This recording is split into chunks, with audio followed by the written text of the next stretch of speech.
അതെ, ജലം അമൂല്യമാണ്. പക്ഷെ അത് മലിനമാണെങ്കിലോ? വെള്ളത്തിന്റെ രുചി വ്യത്യാസം, നിറവ്യത്യാസം, ഇരുമ്പിന്റെ അംശം, ക്ലോറിൻ, ചെളി ഇവയെല്ലാം വിട്ടുമാറാത്ത രോഗങ്ങൾ, മുടികൊഴിച്ചിൽ തുടങ്ങി അനേകം രോഗങ്ങൾക്ക് കാരണമാകുന്നു.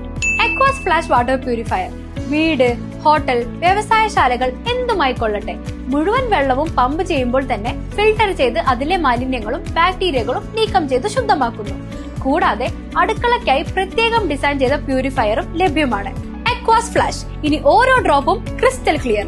അക്വാസ് Flash water purifier, main road, Chelakkara. കാർഷിക പുരോഗതിക്കും ഭവന നിർമ്മാണത്തിന് മുൻഗണന നൽകിക്കൊണ്ട് ചേലക്കര പഞ്ചായത്തിൽ ബഡ്ജറ്റ് അവതരണം നടന്നു. 75.58 കോടി രൂപ വരവ് പ്രതീക്ഷിക്കുന്ന ബഡ്ജറ്റിൽ മാർക്കറ്റ് നവീകരണത്തിനും കുടിവെള്ളത്തിനും പ്രത്യേക വിഹിതമുണ്ട്. വികസനത്തിന്റെയും കരുതലുകളുടെയും പുതിയ നാഴികക്കല്ലുകൾ അടയാളപ്പെടുത്തി ചേലക്കര ഗ്രാമപഞ്ചായത്തിന്റെ 2026-27 വർഷത്തെ ബജറ്റ് അവതരിപ്പിച്ചു.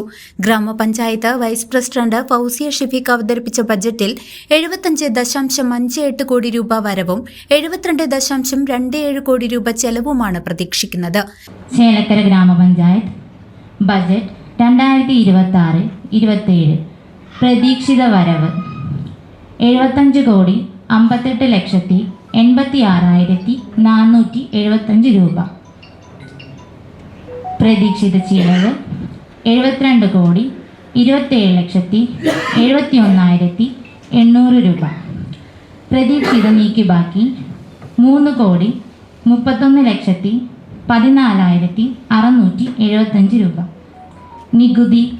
നികുതിയേതര വരുമാനവും പ്രാരംഭ ബാക്കിയും ചേർത്ത് ആകെ തനത് ഫണ്ട് 23,67,02,975.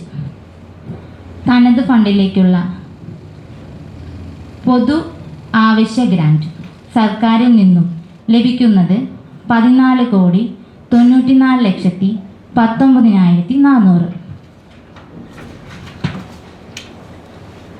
വികസന ഫണ്ട്, ധനകാര്യ കമ്മീഷൻ ഗ്രാന്റ്, റോഡ്, ഇതര ഫണ്ടുകൾ, സംയുക്ത പദ്ധതി വിഹിതങ്ങൾ, ത്രിതല പഞ്ചായത്തുകളിൽ നിന്നുള്ള വിഹിതങ്ങൾ, കേന്ദ്ര സംസ്ഥാന വിഹിതങ്ങൾ, ധനകാര്യ സ്ഥാപനങ്ങളിൽ നിന്നുള്ള വായ്പകൾ എന്നിവ ഉൾപ്പെടെ 31,34,64,100 രൂപ ആകെ റവന്യൂ വരവുകൾ പ്രതീക്ഷിക്കുന്നു. കൂടാതെ ത്രിതല പഞ്ചായത്തുകളിൽ നിന്നുള്ള വിഹിതങ്ങൾ, കേന്ദ്ര സംസ്ഥാന വിഹിതങ്ങൾ, ധനകാര്യ സ്ഥാപനങ്ങളിൽ നിന്നുള്ള വായ്പകൾ എന്നിവ ഉൾപ്പെടെ 5,63,00,000 രൂപ മൂലധന ചേർത്ത് ആകെ 75,58,86,475 ബജറ്റ് വരവുകൾ അവതരിപ്പിക്കുന്നു. കാർഷിക സമൃദ്ധിയും ജനക്ഷേമവും ലക്ഷ്യമിട്ടുള്ള ബജറ്റിൽ ഭൂരഹിതർക്ക് ഭൂമി വാങ്ങുന്നതിനും കാർഷിക വിപ്ലവത്തിനുമായി വിപുലമായ പദ്ധതികളാണ് പ്രഖ്യാപിച്ചിരിക്കുന്നത്.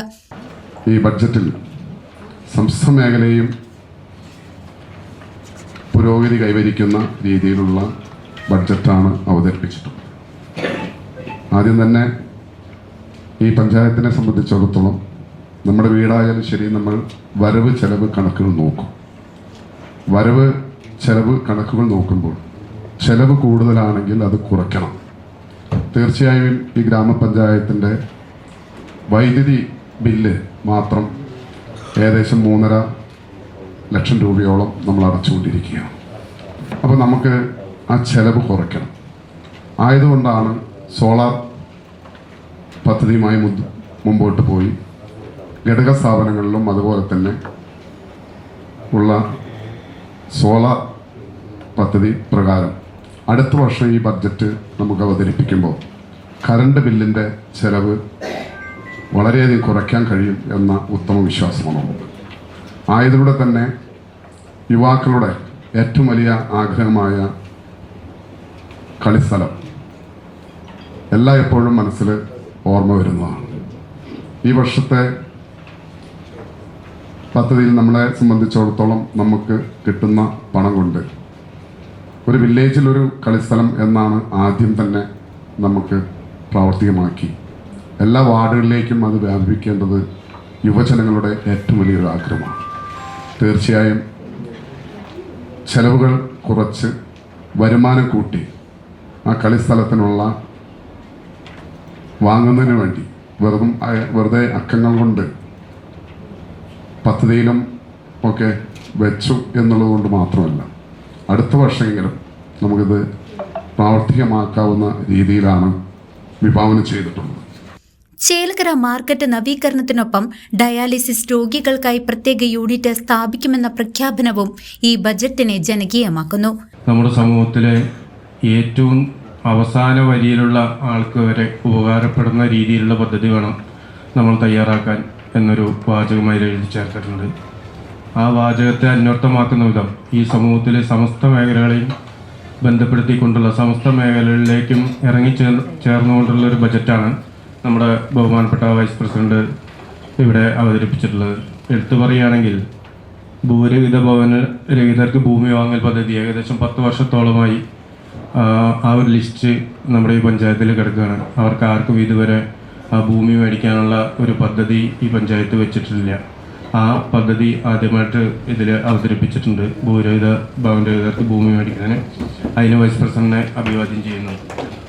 അതുമാത്രമല്ല, സമസ്ത മേഖലകൾ ഉൾപ്പെടുന്നു പറയുമ്പോൾ നമ്മുടെ കൃഷി സംബന്ധിയായിട്ട് പരക്കാട് ചെക്ക് ഡാം കനാലിൻ്റെ നവീകരണം, ചെക്ക് ഡാം നവീകരിക്കൽ, അതുപോലെ യുവാക്കളുടെ ശാരീരിക മാനസിക വളർച്ചയ്ക്ക് വേണ്ടി ഓപ്പൺ ജിം പദ്ധതികൾ, കൃഷിയിടങ്ങളിൽ സോളാർ വേലി സ്ഥാപിക്കൽ, കർഷകർക്ക് ഞാറ്റടി പദ്ധതി, അതൊക്കെ ഒരു പുതിയ പദ്ധതിയാണ്. അതുപോലെ കൃഷിയിടങ്ങളിൽ ഫലപുഷ്ടി വർദ്ധിപ്പിക്കുന്ന യന്ത്രവൽകൃത സൂക്ഷ്മ മൂലകങ്ങൾ പ്രയോഗിക്കൽ, അതുപോലെ ഡയാലിസിസ് രോഗികൾക്ക് ധനസഹായം, ചേലക്കര ഗ്രാമപഞ്ചായത്ത് മാർക്കറ്റിൻ്റെ നവീകരണം, അങ്ങനെ സമസ്ത മേഖലകളെയും ബന്ധിക്കുന്ന അല്ലെങ്കിൽ സമസ്ത മേഖലകളിലും ഇടപെട്ടുകൊണ്ടുള്ള വളരെ മികച്ച ഒരു ബജറ്റ് അവതരിപ്പിച്ചതിന് നമ്മുടെ ഈ ചേലക്കര പഞ്ചായത്തിൻ്റെ ഏറ്റവും മികച്ച ബജറ്റുകളിൽ ഒന്ന് അവതരിപ്പിച്ചതിന് ബഹുമാനപ്പെട്ട വൈസ് പ്രസിഡന്റ് ഒരിക്കൽ കൂടി അഭിവാദ്യം ചെയ്തുകൊണ്ട് സ്ത്രീ ശാക്തീകരണത്തിനായി ഷീ ഓട്ടോ പദ്ധതി, മെനസ്ട്രൽ കപ്പ് വിതരണം, കുടുംബശ്രീ കലോത്സവം എന്നിവയും യുവാക്കൾക്കായി ഓപ്പൺ ജിം പദ്ധതിയും ബഡ്ജറ്റിൽ വിഭാവനം ചെയ്യുന്നു. കർഷകർക്കായി ഞാറ്റടി പദ്ധതിയും കൃഷിയിടങ്ങളിൽ സോളാർ വേലികളും സ്ഥാപിക്കും. മാലിന്യ നിർമ്മാർജ്ജനത്തിനായി CCTV ക്യാമറകൾ സ്ഥാപിക്കാനും ബഡ് സ്കൂളിന് സ്ഥലം വാങ്ങാനും ബജറ്റിൽ തുക വകയിരുത്തിയിട്ടുണ്ട്. ഈ ബഡ്ജറ്റ് സമസ്ത മേഖലകളെയും സ്വാധീനിക്കുന്ന എല്ലാ മേഖലകളിലേക്കും ഇറങ്ങിച്ചെല്ലുന്ന ഒരു ബഡ്ജറ്റായിട്ടാണ് എനിക്ക് മനസ്സിലായിട്ടുള്ളത്. നേരത്തെ ഇവിടെ വികസന സ്റ്റാൻഡിംഗ് കമ്മിറ്റി ചെയർമാൻ പറഞ്ഞതുപോലെ തന്നെ നമ്മൾ കഴിഞ്ഞ 10 വർഷക്കാലമായി ഒരു ലിസ്റ്റ് നമ്മളവിടെ പൊടി പിടിച്ചിരിക്കുന്നതായിരുന്നു.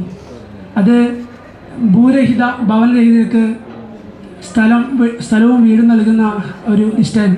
അത് നമ്മൾ പൊടി തട്ടിയെടുത്തിട്ടുണ്ട്. ഈ വർഷത്തെ ബഡ്ജറ്റിൽ അത് ഉൾപ്പെടുത്തി പരമാവധി ആളുകൾക്ക് അത് നൽകുമെന്ന് ഈ ബഡ്ജറ്റിലൂടെ പ്രഖ്യാപിച്ചതിൽ വളരെയധികം സന്തോഷമുണ്ട്. അതുപോലെ തന്നെ നമ്മുടെ യുവാക്കളുടെ ശാരീരിക മാനസിക വളർച്ചയ്ക്ക് വേണ്ടിയിട്ട് ഓപ്പൺ ജിം പദ്ധതി നടപ്പാക്കുമെന്ന് അറിയിച്ചിട്ടുണ്ട്. അതും വളരെ ഒരു നല്ല പദ്ധതിയായിട്ടാണ് എനിക്ക് മനസ്സിലായിട്ടുള്ളത്. അതുപോലെ തന്നെ നമ്മുടെ പ്രസിഡന്റ് സൂചിപ്പിച്ചതുപോലെ എല്ലാ വില്ലേജുകളിലും ഒരു കളിസ്ഥലം എന്നുള്ള ഒരാശയം, അത് വരും വർഷങ്ങളിൽ അത് നമ്മൾ നടപ്പാക്കുമെന്നുള്ളത് തന്നെയാണ് ഇവിടെ പ്രസിഡന്റും അവതരിപ്പിച്ചിട്ടുള്ളത്. അതും വളരെ സ്നേഹത്തോടു കൂടി സ്വാഗതം ചെയ്യുന്നു. പിന്നെ അതുപോലെ തന്നെ നമ്മുടെ ഏറ്റവും കൂടുതൽ നമുക്ക് വൈദ്യുതി ബില്ലും കാര്യങ്ങളൊക്കെ വരുന്ന സാഹചര്യത്തിൽ അതിനും സോളാർ പദ്ധതി ആവിഷ്കരിച്ചിട്ടുണ്ട്. അതുപോലെ തന്നെ ഡയാലിസിസ് രോഗികളെ നമ്മൾ നിത്യേന നമ്മുടെ മെമ്പർമാരും എല്ലാവരും നമ്മൾ കാണുന്നതാണ്. അവർക്ക് ഒരു ധനസഹായം നൽകുന്ന ഒരു പദ്ധതി ഇതിൽ ഉൾപ്പെടുത്തിയിട്ടുണ്ട്. പഞ്ചായത്ത് പ്രസിഡന്റ് ടി ഗോപാലകൃഷ്ണന്റെ അധ്യക്ഷതയിൽ നടന്ന ചടങ്ങിൽ വിവിധ സ്റ്റാൻഡിംഗ് കമ്മിറ്റി അധ്യക്ഷന്മാരായ വിനോദ് പന്തലാടി, നന്ദകുമാർ, ബൽക്കീസ എന്നിവരും മറ്റു ഭരണസമിതി അംഗങ്ങളും പഞ്ചായത്ത് സെക്രട്ടറി ജയലക്ഷ്മിയും പങ്കെടുത്ത് സംസാരിച്ചു. CCV news, Chelakkara.